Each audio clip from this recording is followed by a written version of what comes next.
औरत ने आवाज सुनकर मुड़कर देखा तो खौफ से उसका दिल धड़क उठा। एक बड़ी आंख उसे घूर रही थी। उसने फौरी तौर पर पास खड़े अपने वालिद को आवाज दी। बाप बेटी दोनों ही हैरान रह गए। अभी अभी तो ये एक आम सी पहाड़ी थी और अब ये आहिस्ता आहिस्ता हिलने लगी थी। इस जबरदस्त हलचल ने फौजी अफसर की तवज्जो खींची। जब तक वो देव हैकल जानवर पूरी तरह उठ न पाए, पायलट ने फौरी तौर पर हेलीकॉप्टर का इंजन चालू कर दिया। बाप बेटी अभी होश में भी ना आई थी कि उस पहाड़ी अफरियत ने पहले हमला कर दिया।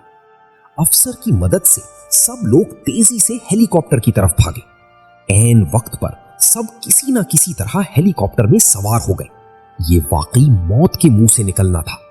सामने खड़े उस देव हैकल वजूद के मुकाबले में हेलीकॉप्टर एक खिलौने जैसा लग रहा था। सबकी हैरानी बयान से बाहर थी। उस अफरियत की जिल्द पत्थर जैसी थी और उस पर बहुत सी लंबी मूछें उगी हुई थी, इसीलिए पहले किसी को पता न चला।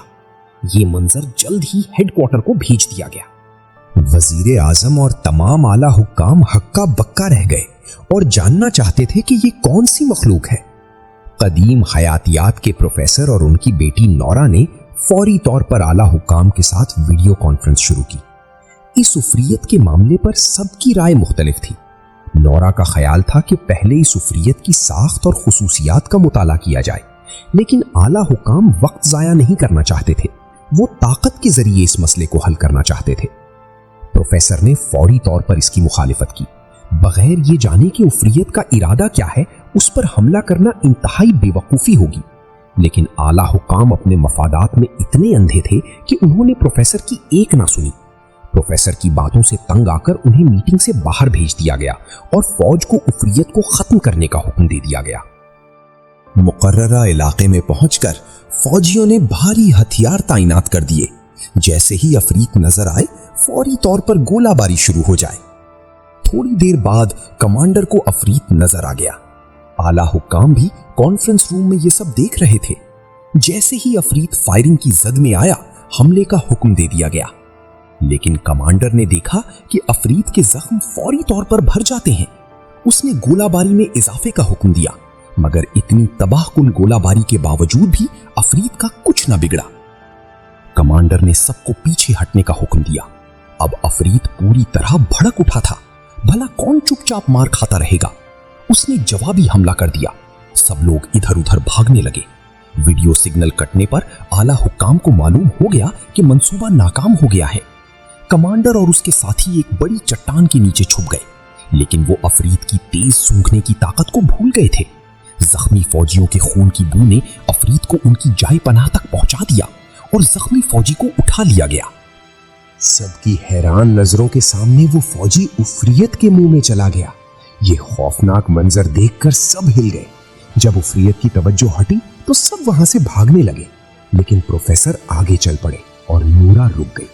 प्रोफेसर ने दोनों हाथ फैलाकर उफरियत से राब्ता करने की कोशिश की और उसे पुरसुकून करने लगे। नीचे खड़े उस इंसान को बेजरर देखकर उफरियत का गुस्सा कुछ ठंडा पड़ गया। नूरा को अपने वालिद पर फख्र महसूस हुआ। लेकिन जब सबने सोचा कि मामला ठीक हो गया, अचानक एक टैंक ने हमला कर दिया। इससे उफरियत फिर गुस्से में आ गया और प्रोफेसर को एक जोर का थप्पड़ पड़ गया। टैंक को भी रौंद डाला गया। नूरा खतरे की परवाह किए बगैर फौरी अपने वालिद के पास पहुंची। प्रोफेसर को शदीद चोटें आई थी, लेकिन उन्होंने उफरियत को कोसा नहीं बल्कि मुस्कुरा कर देखा। उफरियत ने भी शायद शर्मिंदगी महसूस की और वहां से चला गया। अपनी आखिरी सांसों में प्रोफेसर ने नूरा को शाही महल नामी जगह जाने को कहा और फिर हमेशा के लिए आंखें मूंद ली।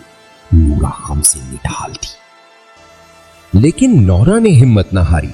अपने वालिद की छोड़ी हुई किताबों से उसे एक अहम मालूमात मिली कि इफरीत घंटों की आवाज से डरता है। नौरा ने आला हुक्काम से वीडियो कॉन्फ्रेंस की और घंटों की आवाज से इफरीत को भगाने का मंसूबा पेश किया। आला हुक्काम ने इसे परियों की कहानी समझा, लेकिन नौरा के इसरार पर मान गए। उधर एक तफरीही पार्क में अचानक जलजले जैसे झटके आने लगे। लोग समझे जलजला आया, लेकिन असल में इफरीत वहां आ पहुंचा था। एक छोटी बच्ची डरकर वहीं खड़ी रह गई। नीचे भीड़ चींटियों की तरह इधर उधर भाग रही थी। घंटों की आवाज से लैस 4 हेलीकॉप्टर आहिस्ता आहिस्ता इफरीत के करीब पहुंचे।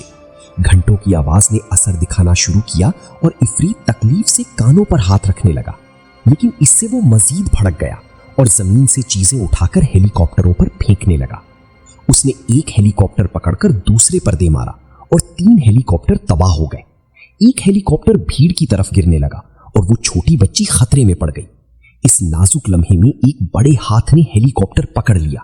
वही इफरीत था जिसने बच्ची को बचाया। ऐसा लगता था कि वो इंसानों को नुकसान नहीं पहुंचाना चाहती। नौरा और उसका साथी भी हैरान रह गए। इफरीत ने हेलीकॉप्टर को मसल डाला जैसे ये सबको खबरदार कर रही हो। अब सूरत हाल काबू से बाहर हो रही थी। कमांडर ने कोई और हिकमत अमली सोचने का फैसला किया। मीडिया ने इफरीत की खबर फैला दी और पूरा मुल्क खौफ में डूब गया। तज्जियाकारों ने उसके रास्ते का मुताला करके बताया कि ये दारुल हुकूमत की तरफ बढ़ रहा है। मजीद नुकसान रोकने के लिए आला हुक्काम ने आखिरी हथियार इस्तेमाल करने का इरादा किया और फौज ने लोगों को मुनज़्ज़म तरीके से निकालना शुरू किया। नूरा ने वालिद के नोट्स देखकर उनके आखिरी अल्फाज का मतलब समझने की कोशिश की और शाही महल की तरफ रवाना हो गई। वहां के खादिम को जैसे पहले से उसके आने का इल्म था। वो प्रोफेसर के पुराने दोस्त थे। खादिम नूरा को एक गार में ले गया जहां बड़े बड़े समंदरी जानवरों के ढांचे पड़े थे। खादिम ने बताया कि ये कभी इफरीत का घर था और ये ढांचे उसके पुराने साथियों के हैं। नूरा को समझ आ गया, इफरीत अपने घर वापस जाना चाहता है। उसने देखा कि ढांचों पर बालाए बनफशी शुआएं पड़ते ही वो पत्थर बन जाते हैं और उसने इफरीत से निपटने का एक मंसूबा बना लिया। नूरा ने कमांडर को फोन किया और पूरा मंसूबा सुनाया। कमांडर ने शहर से बाहर बड़ी तादाद में बालाए बनफशी लाइट्स लगवा दी। उस वक्त इफरीत शहर में दाखिल हो चुका था और फौज ने हमला कर दिया।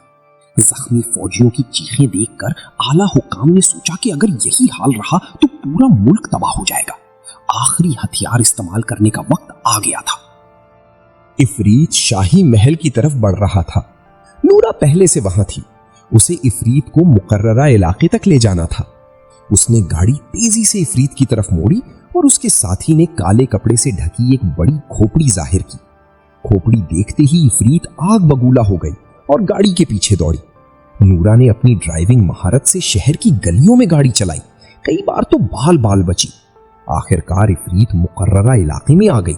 साथी ने गाड़ी से छलांग लगाई और नूरा ने भी बिल्कुल आखिरी लम्हे में छलांग लगाकर अपनी जान बचाई।